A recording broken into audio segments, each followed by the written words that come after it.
I don't know why my dog Jerry feels the need to sit underneath my chair, my rolling chair, and every day he's like laying against the wheels, and anytime I try to move, he jumps up like he's terrified, like I'm gonna crush him. It's like, well, dude, we do this every day. Why are you still doing this? Everybody, Nick from 9Card TCG. I just needed to get that out because it literally is happening as we speak. I feel like I'm stuck in this one spot, even though it's not exactly where I want to be sitting, because my dog is just pressed against my chair. But we're going to move on to the actual point of this video.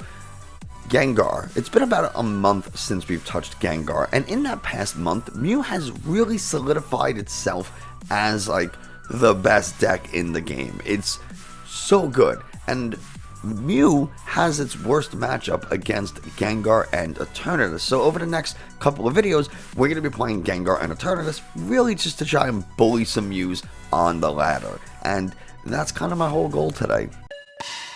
We are going with a slightly more turbo build of Gengar, and if you're not familiar with turbo, what that means, you see people talking about turbo Zacian, turbo Gengar, turbo this, and really it just means bare bones Pokemon, the fewest number of Pokemon or things you need to get set up. And so we're not running Umbreon, we're not running Urshifu, because those are extras, right? We don't need them for our Gengar. We do need Houndoom, so that's why we can't cut Houndoom and be like, turbo, Zacian, run Zacian, Zamazenta, maybe Oranguru in most lists. And it's like, that's all your Pokemon. You have like 8-9 Pokemon. But Gengar here, Dark Slumber, 2 Dark Energies, 40 damage, your opponent's Pokemon is now asleep. Decent. Pain Explosion, 3 Dark Energies, 190 damage, and it takes 30 to itself. Now 30 damage normally wouldn't be a huge issue. We see it on cards like Galarian Moltres, but Galarian Moltres, when it gets energy accelerated with Diaflame Wings, doesn't take additional damage. Gengar does take extra damage when energy is accelerated to it from Houndoom. So that is something to consider, something to be aware of, that if you're using Pain Explosion, you will be stacking extra damage that you might not want to. What we really want to be using is Gengar VMAX. It's 2 Dark Energy attack, fear, and panic, does 60 times the number of Pokemon V and GX your opponent has in play. Why is this really good? Well, sometimes it is and sometimes it isn't. If we're being honest, you're playing things like maybe Jolteon, even Leafeon, Suicune. They tend to not have a lot of Pokemon V on the field, so you're going to be hitting for 120 probably, but we're really using this for the Mew matchup, right? Mew benches a ton of Pokemon V, mostly Genesects and Mew itself, and also maybe a second Mew on the bench. So you could be hitting for 60 times 6, which is crazy. 360 damage plus including weakness, so you're hitting for what, 720 damage on a 310 Pokemon. A little overkill, but hey, whatever works. We do also have the Gmax Swallow Up attack for 3 Dark Energies, 250 damage flat, and you can't attack next turn. I should say that all of these attacks can be boosted by Single Strike Energy, and so this Gmax Swallow can be doing 290, 310 depending on how many Single Strike Energies we have. So we can take one-shots on some Pokemon VMAX that are not weak to Dark as well. What we do have to consider is that this has a retreat cost of 3, and we are weak to fighting. So if we come across some Urshifus on the ladder, we'll be in a little bit of trouble. Houndoom with the Single Strike Roar allows us to accelerate energy to either itself or really any Single Strike Pokemon we have in play. We only have 2 Single Strike Pokemon. It's going to be Houndoom or Gengar, so those are our options. To compensate for the 3 retreat cost of our Gengar, we are running Hiding Dark Energy, which when attached to a Dark-type Pokemon, that's all of our Pokemon, we remove the retreat cost, which is what makes this pretty good against things like Leafeon. If we have a Hiding Dark Energy and we're playing Leafeon on our Gengar, then there's actually no retreat cost, and even if they do have Galarmine in play, we only have a retreat cost of 2. So Leafeon, to adapt to this and just special energies in general, has started playing Fan of Waves, and that's really annoying because if you only have 1 Hiding Dark Energy and now all of a sudden you are getting that removed, Well, now your retreat cost is 5 with Galamine, and that's going to be a lot of damage, especially if you've accelerated a couple of energies to your Gengar. Most of the deck is going to look pretty familiar. We got Tower of Darkness for extra draw consistency, a couple of Urn of Vitality so that we can get single strike energies back into the deck, some Tool Scrappers to deal with things like air balloons and Cape Toughness and stuff like that. Not that Vmax Swallow really needs to handle those Tool Scrap, like you put a Suicune with a Cape of Toughness that has 260 HP. Well, okay, fine. We do 250 naturally, and then with just one single strike energy, we're still taking a knockout on a Suicune with a Cape of Toughness. But we still like to use the Tool Scrapper just to get rid of things like air balloons. We should be running a Vitality Band or something like that, maybe a Scroll of Scorn. So we're going to do that. We're actually going to do that live. We're going to add in a Vitality Band, just so that we can pump out a little extra damage. It's going to close it, so we'll open it right back up. And yeah, Battle VIP Pass is something that I've come to really enjoy in single strike, because you are either drawing into your Houndours, getting quick balls, or your Battle VIP Pass. The number of outs that you have now to getting set up with your Houndours turn 1 is a lot greater. And I personally, and some people might disagree, I think this is better than Great Ball, because we can get 2 basic Pokemon, and we don't have to look at the top 7 cards of our deck. We can search our entire deck for it. Obviously, it's higher risk, higher reward. If we don't hit them, then for the rest of the game, they're dead cards. But if we do get them, it's an amazing setup, and we can really rush our opponent. I just ran over my toe with my chair because my dog got startled. Oh my god, that hurts so bad. I really ran over my toe. Oh boy. So that's the deck. Let's go see how it does. My hope is that we don't hit any Rapid Strike Urshifus particularly. Even Single Strike would be really bad, but let's see how it goes. If this is the first time checking out the channel, thank you very much for giving it a try. I really do appreciate it. Hitting the like button, subscribing, all that kind of stuff, comments. They tell YouTube that this is a good video and other people should watch it. And there's really no reason. We're just going to throw one Houndour down. The odds of us not throwing that other Houndour down turn 1 anyway are pretty low, but we're playing a metal deck? Corviknight, maybe? Could be Zacian. So let's, we'll see. I haven't seen Zacian run Crushing Hammers, but who knows, could be a Crushing Hammer version. One of the reasons that we do run 3 Urn of Vitality is I see some lists with 2. Oh, we're going to draw a bunch of cards. Yeah, that's great. It is a Duraludon. Okay, I should have seen that coming. Duraludon has recently been running Crushing Hammer, so should have expected that. But we run 3 Tower of Darkness, or Urn of Vitalities, just so that we can deal with Crushing Hammers a little bit more effectively. Now, this is going to be kind of a tough matchup for us. They can't use the Adventurous Discovery, so they Pokegeared for it. They showed their hand, which was a mistake. It was a mistake. We're gonna get rid of the switch. We'll get a. We don't need a second. We're gonna establish a second Houndour. The odds of them knocking us out next turn are super low. We'll throw a tower, and we're gonna Marnie, because now I know they have the Adventurous Discovery in their hand. I don't want them to have it. We get a Battle VIP Pass, which is really nice. So we can go ahead and play it. And I kind of want to leave that extra bench space open, because now I can get like a Crobat if I need. Yeah, we're going to go ahead and pass here. So now next turn we have the tower to tower away to tower. I don't necessarily need to draw anything this turn. They do have the Duraludon. I do not like that. Not good for us.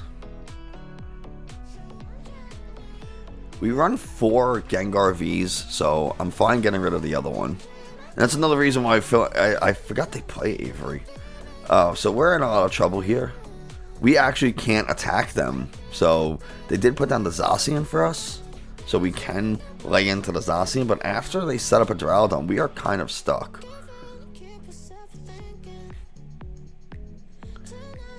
So we'll throw this down. We're gonna tower first to see if we can get a boss, but we don't. So I am gonna go ahead in here and research.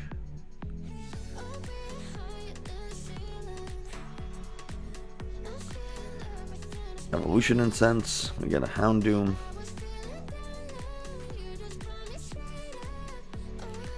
And I know it won't take any damage, but it will put it to sleep. So that's nice. Now they can't manually retreat, not that they would want to. Even if they do somehow get 2 energies on this thing, which they can't this turn, it's still asleep. There's the Pokegear. We do have a Marnie. They'd likely play the supporter they pick this turn, but we really want a boss.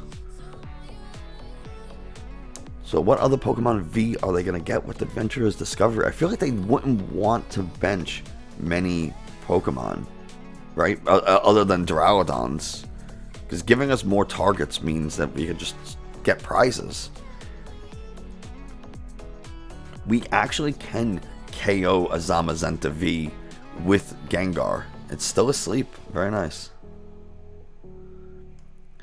We're going to start setting up our other Gengar over here. We actually don't run many. We're going to tower, see if we can get a boss. We do, but I can't knock it out.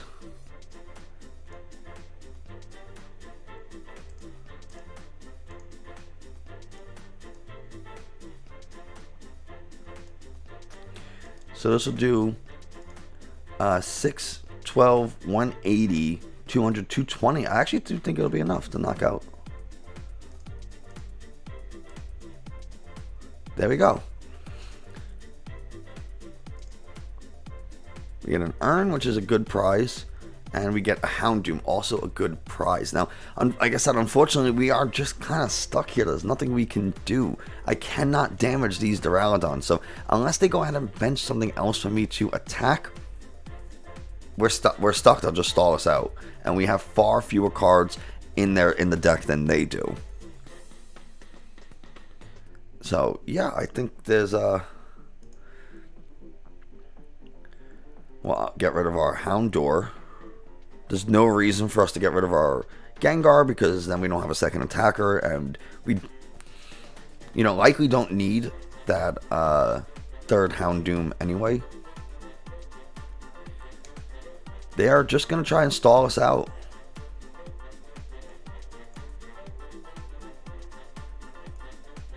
We'll get free retreat on this Gengar. We'll get rid of the tower, the Urn.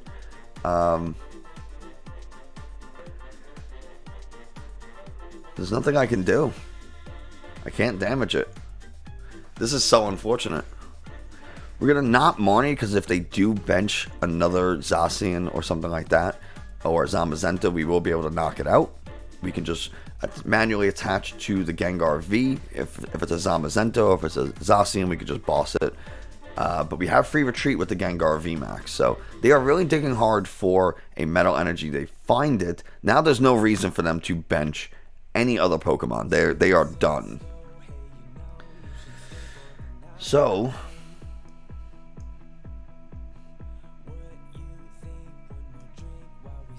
just gonna Marnie, I guess.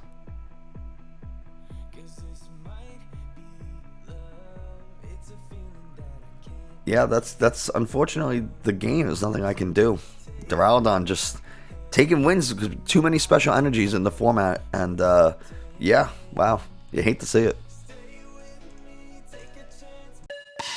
Let's go on to game number 2. We'll see how long this game takes. I don't want to make these videos super long, so we'll see. But yeah, if you haven't already, most of people who are watching this video are not subscribed. So if that's you, take the second. It's free, it's easy, it helps me out tremendously. This might be a Mew deck. This might be Mew. Now this would be in all right hand. I really wish we had a It is Mew. I really wish we had some type of draw supporter this turn. We don't necessarily need the boss. We definitely need to get some Houndours out. And this is actually one of the things about Umbreon that I really wish this deck had, was Umbreon has an attack that we can do for just 1 energy. So if we do go second, we can just go ahead and hit into this Mew immediately for 100 damage and it can't retreat. I personally think Fusion Strike system should be, oh my god, should be a once per turn, not once during your turn. It's just too good otherwise. Like, look at this. They went from having 1 card left in their hand. They're gonna give me another Mew. I don't really know. I mean, they're just getting it out of the hand. Yeah, it's crazy. So we'll go ahead. We're gonna Tower the Energy. Try to get a draw. We don't. Bruh. We do not. So we're basically stuck here. And if they knock me out this, I mean, they can knock me out this turn. They just win if they have an energy in their hand. That's the dumbest thing I've ever seen in my life. What a way to brick.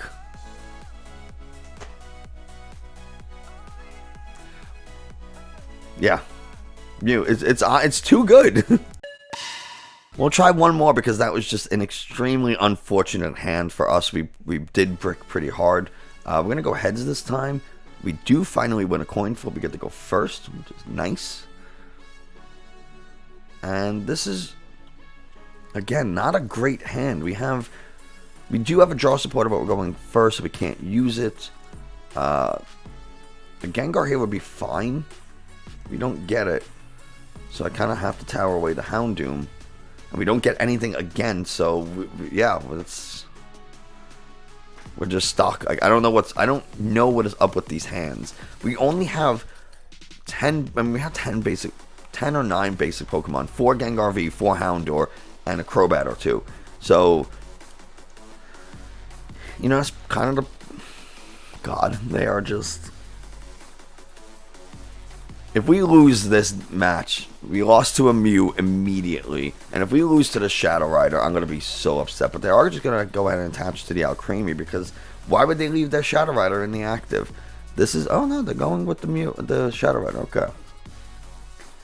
This is quite a crazy turn they're having. I don't understand how they are doing this, but they're doing it.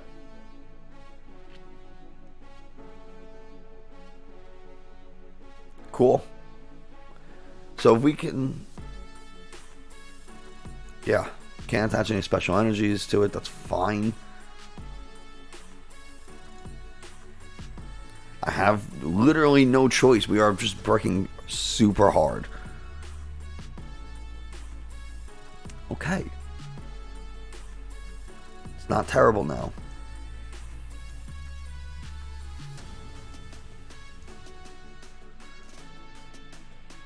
We'll get a Crobat. We do have 2 Crobats, okay.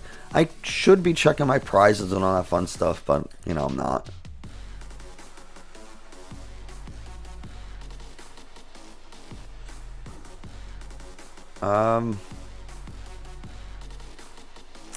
Do I want...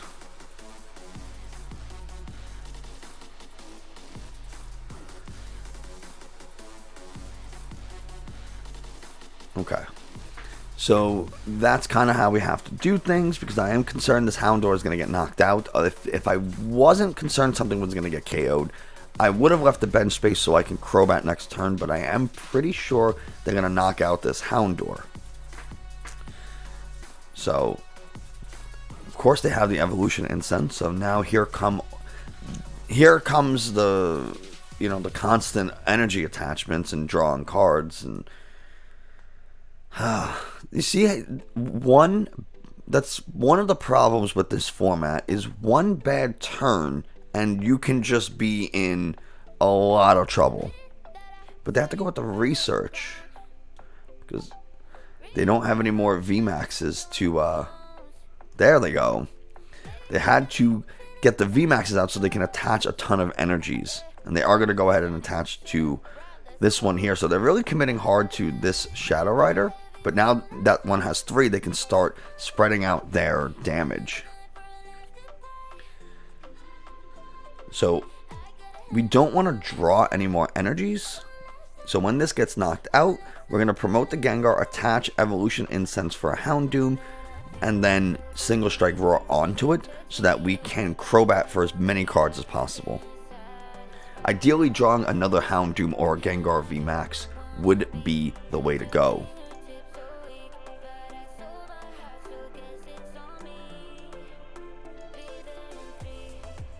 We do have plenty of Gengar VMAXs. We have less Houndooms than we do Gengar VMAX. So the odds of us hitting a Gengar VMAX is better than Houndoom. So we want to pull the Houndoom. If we had more Houndooms than Gengar VMAXs, we would get the Gengar VMAX. We do have 2 more Evolution Incenses, so that's okay. This also gives us a chance to thin the deck out of another Single Strike energy. So that is good. Now we either need a Houndoom, an Evolution Incense, or a Gengar VMAX. One of those 3, we get all of it, really.